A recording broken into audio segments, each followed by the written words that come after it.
Sitaram Yechury. Thank you, sir. Thank you, Mr. Vice Chairman.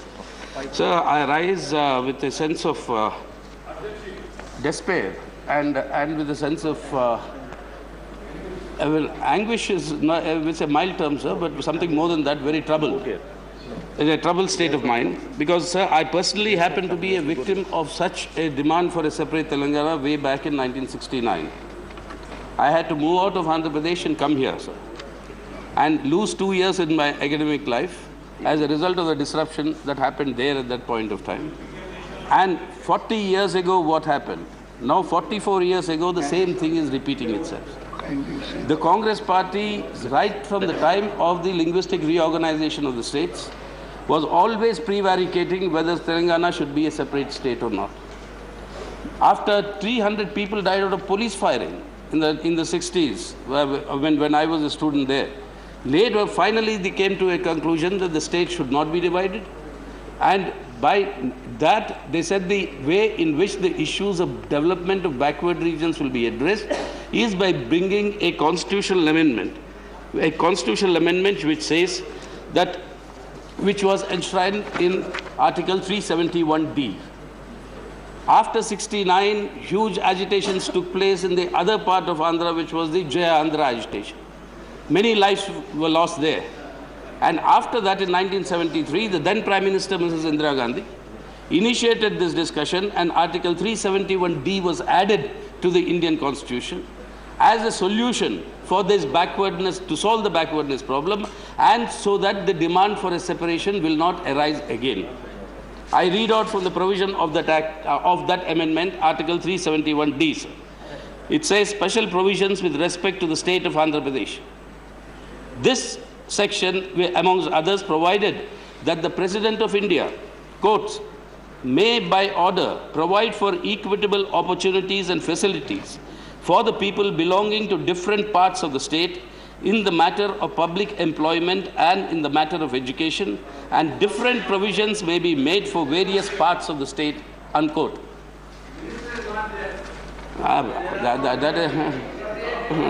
State Minister. Sir, this provision,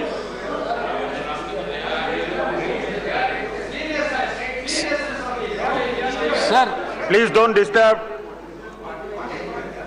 Sir, the reason why I'm reminding this August House, 40 years ago, 1973, 40 years ago exactly, we considered and amended the Indian Constitution as a solution to this problem. But during these 40 years, this problem has not been solved. It has reached a stage where now the separation of Telangana is actually become a reality. Now, why did this happen? For 40 years, why was this not implemented? Who is going to answer that to the nation and to the people? For 40 years of complete mishandling of the situation, both by the central government and the state governments, and for a majority of these 40 years, both were controlled by the Congress party. And for these 40 years, why were these provisions that they themselves initiated and brought in not implemented? If they had, the situation would not have arisen today. If you had addressed these problems genuinely, this situation would not have arisen today. I happen to be born into an Andhra family, but I was born in the city of then Madras. But I am a Mulki of Telangana, because by law, having studied there in Hyderabad for a certain period of time, I am a Mulki of Telangana. So it's not, I'm not taking a partisan position, and I belong to a political party, which I can say very proudly is the only political party in Andhra Pradesh which has openly taken the stand saying do not divide the state. And we are saying this on the basis of the principle that we adhere to, that once after a huge struggle in India, sir, remember, in 1947 we became independent. States were reorganized nearly a decade later in 1956. The first article of the Indian Constitution says, quote, India, that is Bharat, is a union of states, unquote. This is the first article of your Constitution, sir. The question then came about, what are these states? Which states are we talking about? Then the whole discussion was opened up. Then Prime Minister Pandit Jawaharlal Nehru, he initially toyed with the idea of A, B, C, D states. He said in this August House, this House or the other House, in this August Parliament, that states would be divided according to administrative efficiency. Then he was reminded, 1928, his father, Motilal Nehru, chaired a committee which gave a report saying that the Congress's organization then, the Congress Party's organization will be on the linguistic basis. And he said, when India becomes independent, this will be the basis for the foundation of the modern republic.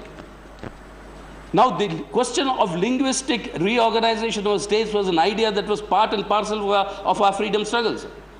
And it's only after 1947 when the question came up on what basis the states, then the basic movement started, and very ironic. It was Andhra Pradesh that fired the first salvo. The Telugu-speaking people fired the first salvo in the country saying that language should be the basis for states. And after the martyrdom of Potti Sriramulu then, who was then on an indefinite hunger strike, then this issue became an issue of national importance, and soon followed the movements for Sanyukta Maharashtra, the movement for Aikya Kerala, and then the linguistic reorganization of India got into motions. We as a party have taken the position that finally we agreed, after tremendous sacrifices, very big mass movements, that we agreed on one basis for the formation of Indian states, and that is language. Do not disturb it. If you disturb it, you will open a Pandora's box, and the moment you open that box, there is no end, because there is no country in the world with so much of plurality and multi-diversities. If we disturb the criteria for formation of the states, then you'll get into problems, and that is precisely what is happening today. And that is why we had urged the Congress party there, do not mishandle the situation. The Honorable then Home Minister, now Finance Minister, was here a little while ago, and December 9th, 2009, he makes the statement for separate Telangana. 2013, the government's intention was made clear then. If they were to implement it by 2013, what is the homework they have done? Today, in the statement that he gives us, he says, many matters are under consideration of the government.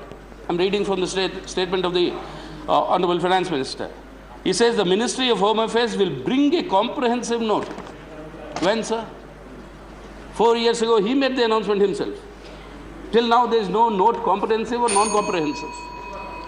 And then he says it will deal with subjects that will include sharing of river waters, generation and distribution of electricity, safety, security, guarantee of fundamental rights, etc., etc.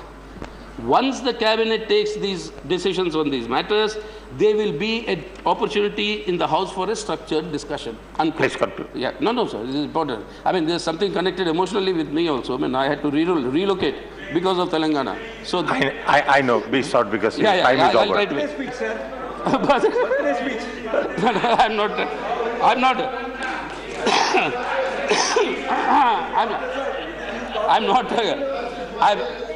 I'm not claiming any special rights. Sir. I'm not claiming any special rights. I just want to air my points of view.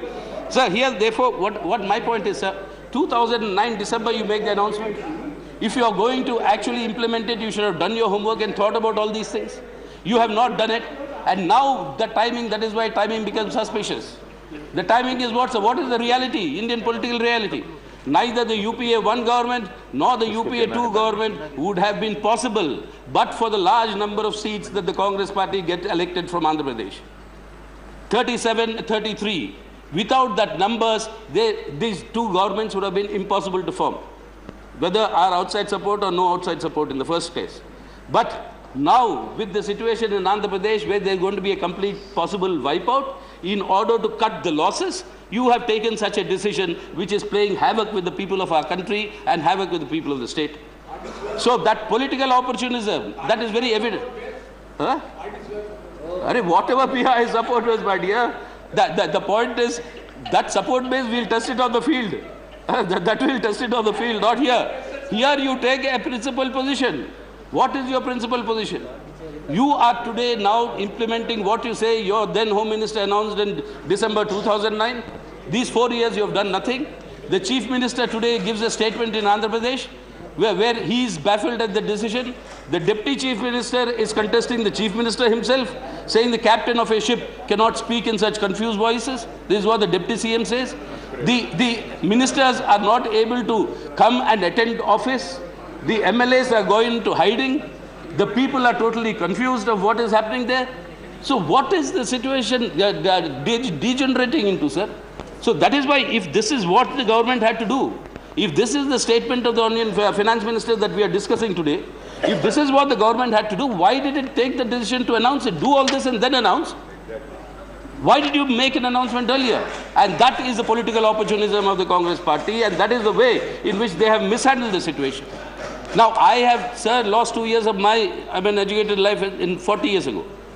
This year, now, our children, all of them are losing their years, their school years and college years because of these agitations that are going on, for which there doesn't seem to be a solution. Therefore, my humble thing, I'm concluding, sir. Yeah, I'm sorry. please. I don't want to stretch your patience also, but I'm concluding. No. Sir, my sincere your time request, is over already. Yes. My sincere request to the government through you, my sincere request is, there are many contentious issues that need to be resolved. If these issues have to be resolved, it cannot be done in a haphazard, knee-jerk manner like the government is planning to do. What needs to be done is to have a proper consultation. If the Union Cabinet comes to some conclusions on the issues that the minister himself, the government himself has reiterated in this note, place those issues before an all-party committee or bring them to this parliament so that we can discuss it, but do that as urgently as possible. We understand the elections may come, code of conduct may kick in, therefore you can't announce the formation of a state, and therefore you went into a hurry. And in that hurry, you're messing up things much more than what they already are. So therefore, you have a proper committee in consultation and bring everybody on board. And that is the only way in which I think this problem has to be addressed. And I want the government to seriously consider this approach. Through you, I'm making this suggestion, sir, and I would be very happy if the minister concerned who will reply to this will categorically answer that these are issues that we take up. Finally, sir, please do not play with the fire, with the sentiments of the people, emotions of the people. Now this is not in the interest of the country, and even for you meaning the government or for the ruling party, even for you eventually, that if you think you're cutting your losses by trying to get some seats in Telangana, you may eventually end up by actually falling between both the stools and then not really gaining from either side. So for the sake of the country's unity, people's unity, please do not play with emotions like this. Sit down properly, consult everybody, take everybody on board, and then take the decision. Thank you.